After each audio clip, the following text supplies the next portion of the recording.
Hello, it's Anna Hill here with the Farming Today podcast. MPs warn that the government must have a national conversation about the proposed EU-UK trade agreement so farmers are not put at a disadvantage. We'll have more on that in a moment.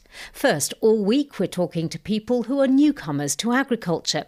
Even if you grow up on a family farm, it can be a good idea to go and try working somewhere else to broaden your skills. Lizzie Beasley's family farm in Northamptonshire is mainly arable. So after finishing agricultural college, she took a job on a dairy farm.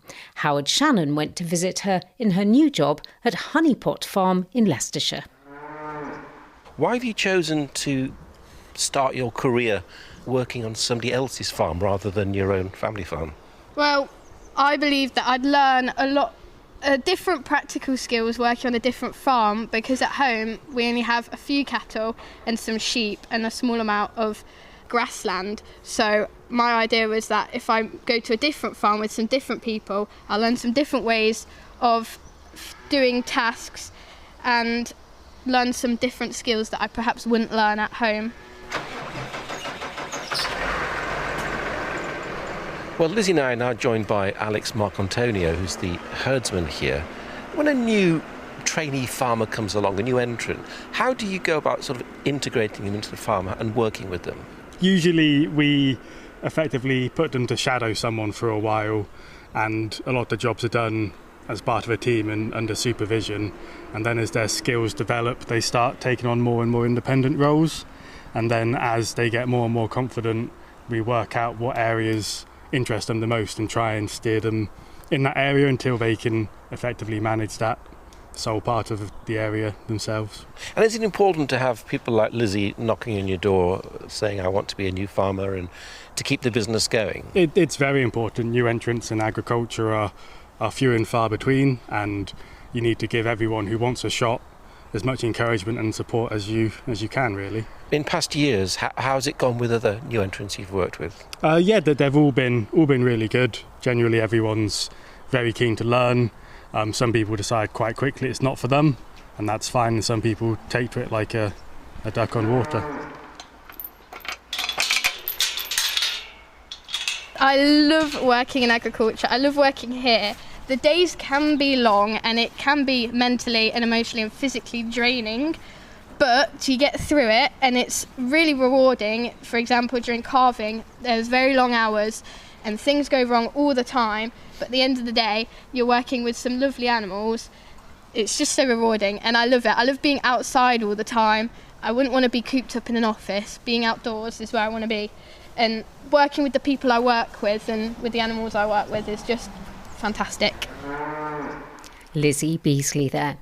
Human health scientists have been working with plant scientists to discover for the first time how a plant passes down information to the seeds it's developing. Researchers at the John Innes Centre and the Earlham Institute in Norwich say mother plants use hormonal messaging to prime their seeds for the climate and nutrient environment they're likely to face when they germinate. In the laboratory at the Earlham Institute, which deals mainly with human health, I met up with Doctors Andy Goldson and Ian Macaulay, and first Professor Stephen Penfield, who leads the crop genetics group at the John Innes Centre. Very few of the seeds that we actually sow either on farms or in horticulture to produce our crops are actually produced here in Britain. They're all imported from abroad, and the reason for this is simply down to the environment. To get really high quality seeds, we need it to be warm and dry. So we wanted to know why this is, why the properties of seeds are so dependent on the environment in which they're produced.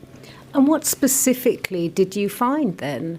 Seeds are a very complex part of a plant. So imagine if you're looking at a seed from the outside, let's consider a seed like a walnut. We can see they're brown on the outside, and that's the seed coat. Well, the seed coat, that's actually a tissue that comes from the mother plant. And the seed is within that, and that contains two other tissues. Seeds are also contained within a fruit.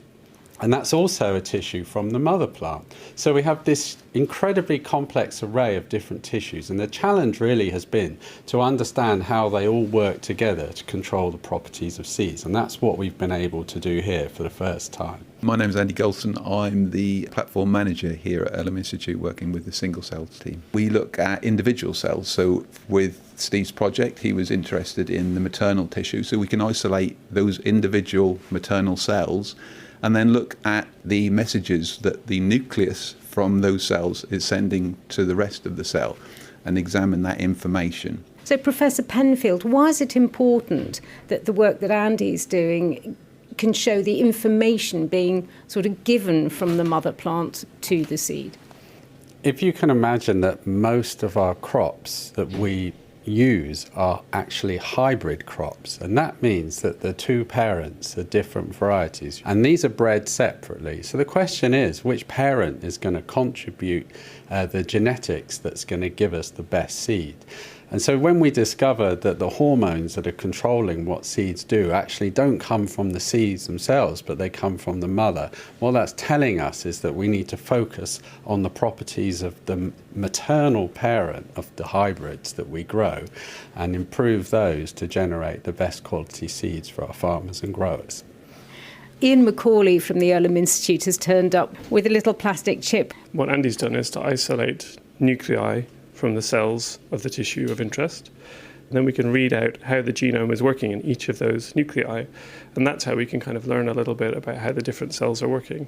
A lot of these technologies have kind of emerged in the last 10 years for biomedical science and actually looking at things like immunology and cancer. And it's really through working with John Innes Centre and people, the plant researchers on site, that we've started to adapt these technologies to work with plants. And so it's quite novel. There's a lot of challenges when you move to working with plants because the tissues are very different from human tissues, for example. But overall, the principle's the same. They're organisms made of cells, and so we want to read out the information from each cell and how each cell is behaving.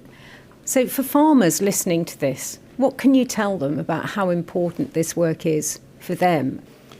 Well, it's something that people have proposed for a long time, but until now, no one has really been able to test. And that's where these new technologies become invaluable, because we suddenly find that we can answer a question that for the last 50, 100 years, no one has found a way to test. Professor Stephen Penfield and Doctors Andy Golson and Ian Macaulay. MPs are calling on the government to have a national conversation on the new EU-UK agri-food trade agreement so farmers don't end up disadvantaged. In May last year, many farmers and food producers were cheered by the news that a common SPS, that's sanitary and phytosanitary agreement, was on the cards, meaning that the vast majority of movements of animals, animal products, plants and plant products between Great Britain and the EU could be undertaken without certificates or controls. Well, since the UK formally left the EU in January 2021, the UK has been classed as what's called a third country trader, with food exports subject to inspections and bureaucracy that are thought to have cost hundreds of millions of pounds.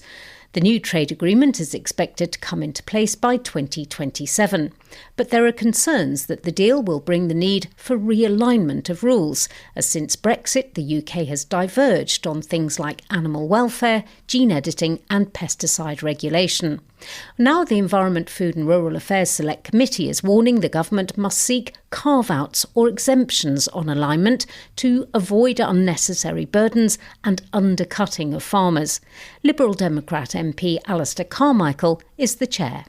Essentially, this is about easier access to markets within the European Union. It would strengthen our competitiveness, it would strengthen our food security, and it would give us that extra element of resilience in supply chains. But in the background, as you will have heard me say before, the law of unintended consequences is never far away. Well, let's look at a couple of examples. Animal welfare, for instance. The committee has a recommendation saying we need exemptions from aligning with the EU on things like animal welfare so that we don't have to change our rules every time the EU changes their rules. But that might be difficult, mightn't it? That might take a long time to sort out. It could indeed be difficult, so the implementation period would be important. But, these exemptions are possible. The Swiss have an exemption in the agreement that they have with the European Union. But as things stand sitting here today, I can't even tell you with certainty whether or not on-farm animal welfare is part of what is being negotiated or not. That is just indicative of the way in which the government is handling this negotiation. So the danger is we don't get sufficient input before an agreement is signed, and then afterwards, the way the scrutiny of treaties and agreements of this sort works within the House of Commons, we may not have sufficient parliamentary scrutiny either. So accountability is a big part of the difficulties here. Your report talks about carve-outs. What sorts of things do you mean there? The government needs to be talking to the people who are experts here. So that is the people who are growing the crops, raising the cattle, the people who are doing some of the really interesting and quite exciting work around precision breeding and gene editing, which could be under threat if you don't have a carve-out for that. That's something which we have in England, and I use the term England advisedly here, it's not in Scotland, Wales and Northern Ireland. We've got some really progressive, groundbreaking work going ahead there. It's a very well regulated sector. And I know also, actually, from the discussions we've had, that the EU Commission are quite keen that they should be able to bring member states in the European Union closer to where England is at the moment. So, it might be a carve-out for a fixed period of time. And you shouldn't assume that just because we are looking for alignment, that means necessarily that we will be expecting to align with everything that is done in the Union. There are areas like this where the Union will be wanting to bring themselves closer to us. That's interesting, isn't it? For instance, on pesticides, there are different rules, aren't there now, between the EU and the UK on pesticides. So that certainly needs to be on the table, doesn't it? It absolutely has to be on the table, because there are a lot of products that are consented for use in the UK but not in the European Union, and vice versa.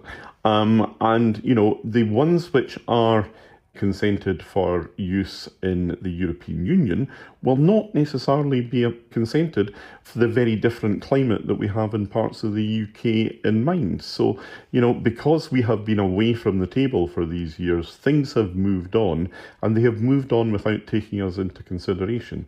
Indeed, we have been away from the table for a long time, haven't we? So how much bargaining power has the UK really got? Look, this is a deal that can be made and is in the interests of both sides. And Keir Starmer's achievement last year was actually to create a political environment where a deal like this is wanted by both sides. And you shouldn't underestimate the opportunities that come from that.